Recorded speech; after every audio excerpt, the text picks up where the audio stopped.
pessoal, tudo bom? Bem-vindos de volta. Que bom ter vocês aqui comigo, né? Na aula passada, no finalzinho, eu deixei duas questõezinhas para vocês resolverem, me marcarem, para a gente resolver, comentar sobre elas aqui nesse bloco de agora. Não tem problema se você errou, não tem problema se você tentou e não conseguiu. Eu queria que vocês tivessem só tentado raciocinar, tá? Às vezes a gente consegue fixar um conteúdo muito mais rápido se a gente pelo menos tenta resolver alguma questão. Porque quando a gente erra, a gente fixa quando corrige. Quando a gente acerta, a gente fixa porque a gente fica tão feliz que acertou que a gente acaba, né, memorizando ali aquela temática, aquele conteúdo. Vou colocar aqui, a gente vai falar nesse bloco, a gente vai começar a falar sobre a sucessão dos ascendentes, tá? Mas antes, eu vou só relembrar aqui as questões com você. A primeira questão que eu falei para vocês foi a de Pedro, né? Eu deixei aqui na aula passada, a gente resolveu juntos o caso de João, aí eu deixei dois casos, o caso de Pedro e o caso de Carlos. Então, eu pedi para vocês fazerem o seguinte desenho no caso de Pedro. Pedro faleceu, deixando 600 mil reais de patrimônio. Ele não deixou nenhum filho vivo, né? O seu filho morreu. Mas ele deixou dois netos vivos e deixou os seus pais vivos também. Então, ó, os pais de Pedro estavam vivos, pai e mãe, e os netos de Pedro também estavam vivos. E aí eu perguntei, nesse caso, como é que ia ficar a partilha da herança? Os pais de Pedro vão ter direito à herança nesse caso? E eu espero que vocês tenham respondido que não, né? Por quê? Porque a gente viu na aula passada que há uma hierarquia, há uma ordem de vocação hereditária. Então, se, por exemplo, existirem descendentes vivos, a herança vai para os descendentes, tá? Os ascendentes só vão herdar se não tiver nenhum descendente vivo. Aí sim que a herança sobe, tá? Mas tendo os netos, a herança vai para os netos. Os pais do Pedro, ó, não vão receber, beleza? Beleza. O outro exercício que eu trouxe para vocês foi de Carlos, né? Eu disse que Carlos era solteiro também, né? Não tô botando cônjuge aqui por enquanto, pra vocês não confundirem. Cônjuge é só depois. Coloquei que Carlos, desenho Carlos, tinha 3 filhos, ó. Já faz os 3 raminhos. Então, Mário, José e Carla. Eu disse que Mário faleceu, eu disse que José renunciou à herança e eu disse que Carla, ó, ficou de boa, não disse nada. Tava ali só esperando a partezinha dela da herança. Aí eu falei que Mário, o falecido, ele tinha 2 filhos, um filho chamado Carlos e um filho chamado Maria. Eu falei que Carla, aqui ó, ficou de boa, ela tinha um filho chamado Danilo. E eu falei que José, o que renunciou à herança, tinha 3 filhos, a Renata, a Camila e a Sara. E eu perguntei como é que ia ficar a distribuição da herança do Carlos nesse caso. Primeiro de tudo, a parte que caberia a José, que renunciou, não vai para os filhos dele. Por quê? Porque existe uma herdeira da mesma classe de José viva e o seu irmão falecido não renunciou à herança, tá? O Mário. Então, nesse caso, a parte que caberia a o José, que renunciou, vai ser redistribuída entre os herdeiros. Aí sim vai ser feita a divisão. A parte que caberia a Mário vai ser para os seus filhos. Os filhos de José nada receberão. E o filho de Carla vai receber alguma coisa? Não, né, gente? O Danilo não vai receber nada. Por quê? Porque a Carla ainda está viva. Beleza? Beleza. Então, ó, de novo, os filhos de Mário vão herdar por representação, tá? A parte que caberia a Mário. A parte de José vai ser redistribuída entre os demais herdeiros, seus filhos não vão herdar. E Carla, o filho de Carla, não vai herdar nada. Por quê? Porque Carla ainda está viva. Tá bom? Beleza? Então é assim que ficaria a distribuição. Show, gente? Beleza? Beleza. Vamos seguir aqui agora, porque agora a gente vai falar sobre a outra classe. A gente falou então sobre o primeiro degrauzinho, né, da ordem de vocação hereditária.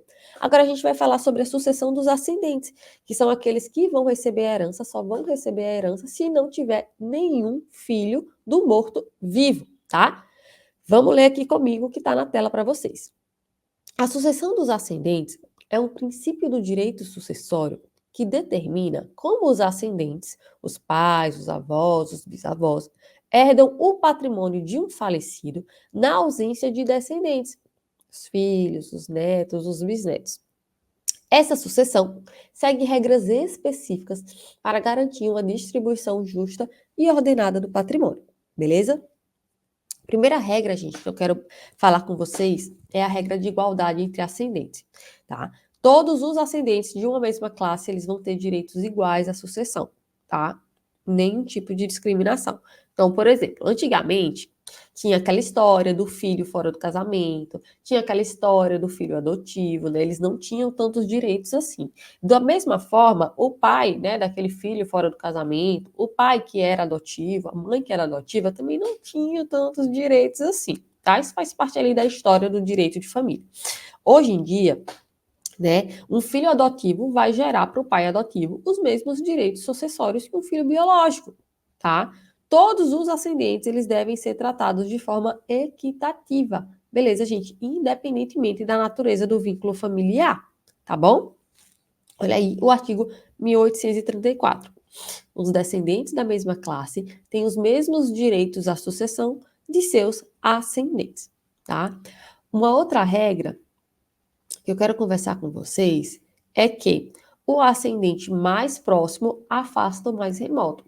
É exatamente a mesma regra que a gente trabalhou ali quando a gente estava falando dos descendentes. Então, na sucessão dos ascendentes, a presença de um ascendente em grau mais próximo vai excluir o ascendente em grau mais remoto.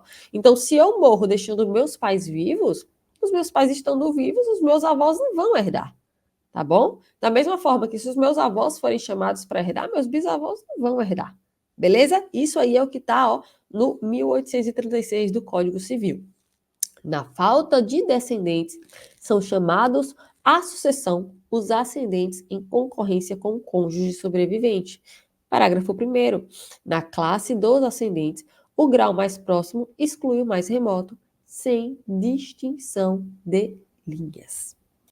Uma coisa que eu quero que vocês coloquem aí como observação, que eu não trouxe no slide, mas eu quero que vocês arrumem um espacinho aí no caderno de vocês para fazer, é que não existe sucessão por representação na classe dos ascendentes, tá? Coloca isso aí em letra garrafal. O que isso significa, Isadora? Significa que o avô ele não vai herdar no lugar do filho falecido por representação, tá? A sucessão por representação ela é aplicável apenas aos descendentes. Tá certo? Aqui a sucessão, nesse caso, ela vai acontecer exclusivamente por direito próprio e não por representação. Beleza? Beleza. A outra coisa, outro ponto, outra regra que eu quero trazer para vocês aqui é a divisão em linhas maternas e paternas. O que isso significa? Significa que a sucessão dos ascendentes, ela é única, tá? Porque ela é dividida em linha materna e paterna. Isso significa, galera, que a herança entre os ascendentes da linha materna e os da linha paterna, né, Ih, gente, deu um bug aqui, mas peraí, deixa eu reformular aqui meu pensamento. A sucessão dos ascendentes, ela é única por quê? Porque ela é dividida entre linha materna e linha paterna, certo? Isso eu já falei, beleza. O que isso significa? Significa que a herança vai ser dividida entre os ascendentes da linha materna e os ascendentes da linha paterna. Ponto. Ai, tá. Eu me confundi no raciocínio aqui. Se não tiver representante em uma das linhas, aí a outra linha vai receber a totalidade do patrimônio, tá? Isso é o que está no parágrafo 2º do 1836, que diz assim: havendo igualdade em grau e diversidade em linha, os ascendentes da linha paterna herdam a metade, cabendo a outra metade a da linha materna. Beleza, Isadora? Não, beleza nada. Não entendi, me dá uma... Por exemplo, tá? O falecido deixou pai e mãe vivo. Se ele deixou pai e mãe vivo, cada um vai receber 50% da... Certo? Outro exemplo que eu deixei na tela aí para vocês. Se o falecido deixa um avô e uma avó paternos e apenas uma avó materna, como é que a herança vai ser dividida? Olha aí a porcentagem. O avô paterno 25%, a avó paterna 25% e a avó materna 50%, tá? Então, é caso de avô e de avó, vocês cuidado com os cálculos, viu? Porque eu sei que a gente do direito é meio ruim de cálculo, mas enfim, né? Só para ilustrar para vocês como é que vai funcionar. Então, avô paterno, avó materna, como vai 50% para o ramo deles, cada um fica 50%. Cada um fica com 25%. Olha aí, até eu confundindo. E a avó materna sozinha ali vai receber aqueles 50%. Beleza? Beleza. Então, resumo da ópera, gente. O que a gente viu aqui sobre a sucessão por ascendentes antes da gente fazer uns casos práticos? Primeiro de tudo, Igualdade entre os ascendentes, então todos vão ter direitos iguais, sem nenhum tipo de discriminação, da mesma forma que os descendentes. Ascendente mais próximo exclui o mais distante, né? Exclui o mais remoto. Então, a sucessão, seja na ascendência, seja na descendência, sempre vai respeitar a proximidade do grau de parentesco. E a outra coisa que a gente viu é a questão da divisão em linhas maternas e linhas paternas. Então, a herança vai ser dividida entre as linhas paternas e maternas, conforme aí a presença dos ascendentes em cada linha. Beleza? Agora sim, vamos para os casos práticos, começando com o caso de Francisco. Bora lá. Francisco, um rico empresário, falece deixando 5 milhões em patrimônio. Ele era solteiro e não teve filhos. E deixou avós paternos, uma avó materna e 2 irmãos vivos. Quem são seus ascendentes vivos? Vamos lá, vamos fazer a partilha. Então, vamos antes de perguntar quem são os ascendentes vivos, vamos fazer o desenho, né? Francisco, solteiro, não teve filho. Seus pais não estão vivos, mas sua avó materna e seus avós paternos estão vivos.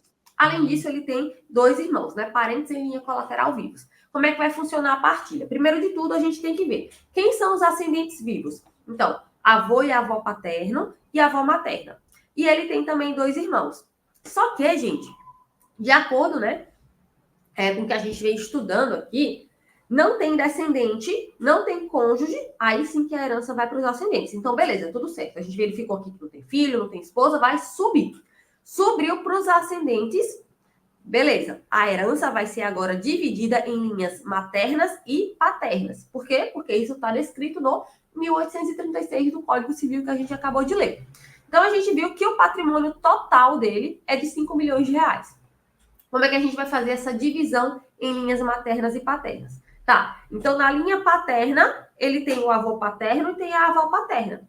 Significa que vai 50% para essa linha e aqui esse 50% vai se dividir em 25% para o avô paterno, 25% para a avó materna, paterna, perdão. Aí na linha aqui da avó materna, só vai ter a avó. Né? Na linha materna dele só tem a avó materna. Então a avó materna vai receber os outros 50% da herança. Beleza? Entenderam? Então como é que vai ficar a partilha aí do patrimônio de Francisco? Então o avô paterno recebe 1.250.000, a avó paterna recebe 1.250.000 e a avó materna recebe 2.500.000. Isadora, e os irmãos de Francisco aí? Entram o quê para jogo? Não entram com nada, gente, para jogo. Não entram com nada. Vocês lembram, né? Se tiver descendente, desce para o descendente. Se não tiver descendente e tiver ascendente, sobe para o ascendente. Só não tendo ninguém é que vai para os colaterais, tá bom? Os irmãos de Francisco não vão ser chamados para sucessão. Por quê? Porque existem os ascendentes vivos. Beleza? Entendido? Vamos aqui, né? Aqui é o portanto, como é que fica a partilha do Francisco. Vamos para outra historinha aqui, para outro caso. O caso de Gustavo. Bora lá. Então, o Gustavo, ele faleceu aí deixando um patrimônio de 1.800.000. Ele era viúvo e os seus ascendentes vivos são quem? Seus avós paternos e avó materna e a sua bisavó materna. Além disso, ele tem vivos também os seus colaterais, que são 2 irmãos unilaterais. Então, gente, de acordo com as regras de sucessão que a gente vem trabalhando aqui, tá? Na ausência de descendente, na ausência de cônjuge, a herança vai para ascendente. A herança, depois que manda para os ascendentes, ela vai ser dividida em linha materna e linha paterna. A bisavó dele vai herdar? Não, né? Por quê? Porque tem a avó. Lembrem, o grau mais próximo exclui o mais remoto. Então, a bisavó não vai herdar. Por quê? Porque existe um ascendente em grau mais próximo, que são os avós dele. O patrimônio total dele era de 1.800.000. Como é que fica a divisão, então? A gente segue para a linha paterna. Na linha paterna, vai 50%, na linha materna, vai os outros 50%. Aí, o avô paterno, né? Tá vivo o avô e a avó paterna. Então, o avô paterno recebe 450.000, a avó paterna 450.000, que é 25%. E na linha materna, a avó materna vai receber quantos? 900.000, né? Que são os outros 50%. E a bisavó, nada. E os irmãos? Os irmãos do Gustavo não vão receber nada? Não, gente, não vai receber nada. Tá? Os irmãos não vão ser chamados para sucessão. Por quê? Porque é ascendente vivo. Os colaterais estão lá no último lugar. tá? Só não tem ninguém vivo é que eles recebem. Beleza? Então, resumo da ópera. Não tem descendente é que sobe pro ascendente. Ascendente não herda por representação, herda por direito próprio. Se tem avô vivo, bisavó não recebe. Se tem mãe e pai vivo, avô não recebe. Se tem ascendente vivo, irmãos colaterais também não vão receber. Vocês entenderam, gente, como é que funciona aqui? Faz de novo, manda pergunta para mim no meu direct. É confuso mesmo, até eu aqui dou umas gaguejadas às vezes. Mas quando você começa a treinar direitinho, você vê que, ó, fica batata. Beleza? Vamos seguir aqui para próximo, que agora a gente vai falar sobre a sucessão dos colaterais. Como é que funcionam os colaterais, coitados, que estão ali, ó, lá na última linha de sucessão. Bora ler o que está na tela aí. A sucessão dos colaterais ocorre quando uma pessoa falece sem deixar descendentes, ascendentes ou cônjuge. Em tal situação, os colaterais são chamados a herdar. No caso de existir um cônjuge sobrevivente, este é chamado a herdar antes dos colaterais, conforme estabelecido pelo Código Civil Brasileiro. Vamos lá, então, para as regrinhas da sucessão dos colaterais. Primeira coisa, primeira regra, é que o chamamento ele acontece até o quarto grau, tá bom? Então, isso vai incluir irmãos, sobrinhos, tios e primos, tá? Quando tem colateral além do quarto grau, eles não vão ser considerados para fins sucessórios, tá? Nesse caso, os filhos do seu primo, tá? Filhos do seu primo não são considerados. Só é parente ali até o quarto grau, tá? Filhos dos seus primos não são seus parentes. Então, se por acaso você não tem mãe, você não tem pai, você não tem filho, você não tem neto, você não tem nada, você não tem irmão, você não tem mulher, você não tem marido, meu Deus, você é sozinho. Mas você tem ali, sei lá, o filho do teu primo, ele não vai ser chamado a herdar. Nesse caso, a tua herança vai ser considerada uma herança vacante e aí ela vai ser destinada para o Estado. Mas aí a gente fala sobre isso já já, beleza? Olha aí o que diz o 1839 do Código Civil.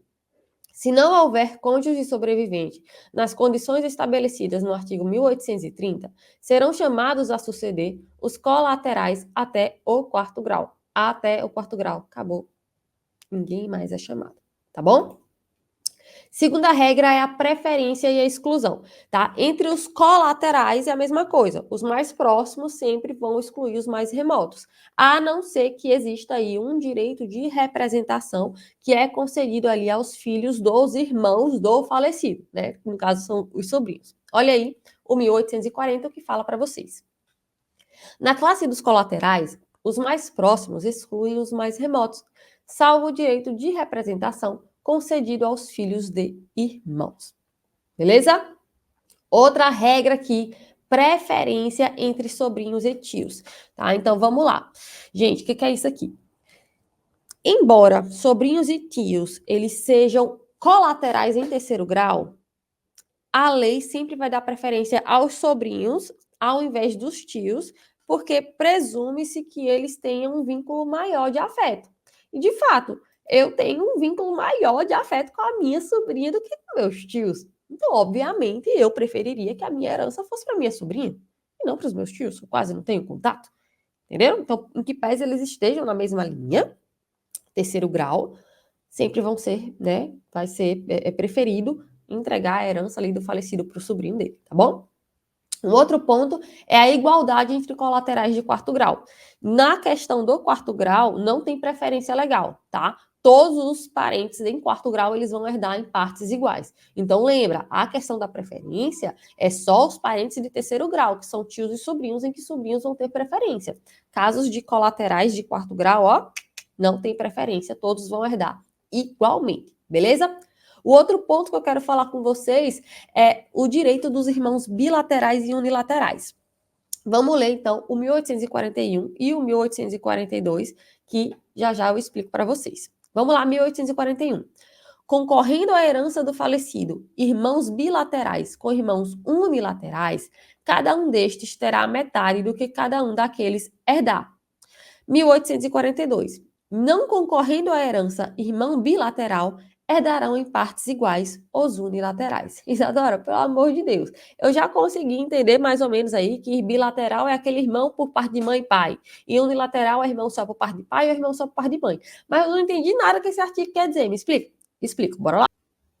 Em relação ao 1841, esse artigo ele está falando da situação em que os irmãos bilaterais, né, que é aqueles que vão ter os mesmos pais que o falecido, e os irmãos unilaterais, que é aqueles que vão compartilhar só um dos pais do falecido, eles estão numa situação ali de receber a herança. Primeiro ponto, os dois estão aptos a herdar. Tem que herdar e ponto final. Só que, segundo esse artigo, se ambos os tipos de irmão estão concorrendo à herança, cada irmão unilateral vai herdar metade do que cada irmão bilateral herda. Por exemplo, o irmão bilateral vai herdar R$100. O irmão unilateral vai herdar R$50. Por que isso, Isadora? Porque entende-se que o vínculo completo, né, a bilateralidade, você ser irmão por parte de pai e mãe, você é considerado mais próximo do que o vínculo pela metade, que é o teu irmão unilateral. Isso é muito subjetivo, né, gente? Porque relação entre irmãos tem relações e relações. Às vezes, você pode ser muito mais próximo do teu irmão só por parte de pai do que teu irmão bilateral ali. Às vezes, você nem gosta de nenhum dos seus irmãos. Mas, enfim. Então, ó, olha aí agora como a leitura do 1841 fica mais clara, ó. Concorrendo à herança do falecido, irmãos bilaterais com irmãos unilaterais, cada um destes, os irmãos unilaterais, herdará metade que cada um daqueles herdar. Então, R$100 para os bilaterais, R$50 para os unilaterais. Entenderam? Viram aí como já deu uma melhorada, né? Então, por isso que eu digo, ó, comprem código comentado. O 1842, ele já fala de uma situação em que não existem irmãos bilaterais concorrendo à herança, tá? Aí, nesse caso, não. Nesse caso, os irmãos unilaterais, eles vão herdar em partes iguais entre si. Então, exemplo, Isadora, exemplo. Falecido deixou 3 irmãos unilaterais, né? 3 irmãos ali por parte de pai ou por parte de mãe. Nesse caso, cada um vai receber o quê? 1/3 da herança, independentemente aí de qual dos pais eles, né, compartilhavam ali com aquele falecido, tá? Então, esses artigos, eles são para distribuir herança ali, tentando respeitar uma presunção de proximidade familiar, tá? Considerando ali irmãos completos, meio-irmãos, bilaterais, unilaterais. Eu não gosto desses artigos, não gosto, mas eu entendi o que eles queriam dizer, mas eu acho que é algo muito subjetivo essa parte dos irmãos, tá? Então, assim, se você não tiver filhos, não tiver ascendentes e souber que a tua herança vai acabar indo para os teus irmãos, por favor, se você não quiser que o teu irmão bilateral herde tudo, né? Não quer que siga aí herde tudo, não, herde sem uma porcentagem, e o teu irmão unilateral herde metade dele. Se você quiser que seja ao contrário, por exemplo, você tem que fazer um testamento. Por quê? Porque a sucessão, se não tiver no testamento, ela segue o que está ali no Código Civil. Senão, vai ser respeitado o que está na disposição de última vontade do falecido. Beleza? Então, olha aí, ó. Vamos ler de novo o 1842, só para vocês testarem aí e verem como já fica mais claro. Não concorrendo à herança irmão bilateral, herdarão em partes iguais os unilaterais. Beleza? Próxima regra que eu quero trazer para vocês aqui é o caso de sucessão na ausência dos irmãos. Gente, na ausência dos irmãos, quem vai herdar são os seus sobrinhos, tá? E na ausência dos sobrinhos, quem vai herdar são os tios. É aquilo que eu te disse. Tá, meu irmão não tá vivo. Quem herda, então? Eu vou preferir dar para minha sobrinha linda, fofinha, maravilhosa, Sofia, ou para meus tios, que eu quase não tenho contato? Não faz sentido, né? Minha sobrinha herde. Então, olha aí o 43, vamos ler juntos. Na falta de irmãos, herdarão os filhos destes, e, não os havendo, os tios. Parágrafo 1º. Se concorrerem à herança somente filhos de irmãos falecidos, herdarão por cabeça. Parágrafo 2º. Se concorrerem filhos de irmãos bilaterais com filhos de irmãos unilaterais, cada um destes herdará a metade do que herdar cada um daqueles. Parágrafo 3º. Se todos forem filhos de irmãos bilaterais ou todos de irmãos unilaterais, herdarão por igual. Meu Deus, Isadora, me explica. Eu vou explicar aqui com um exemplo que está na tela para vocês. Se uma pessoa falece sem deixar descendente, ascendente ou cônjuge, mas deixa 2 irmãos, a herança será dividida igualmente entre os irmãos.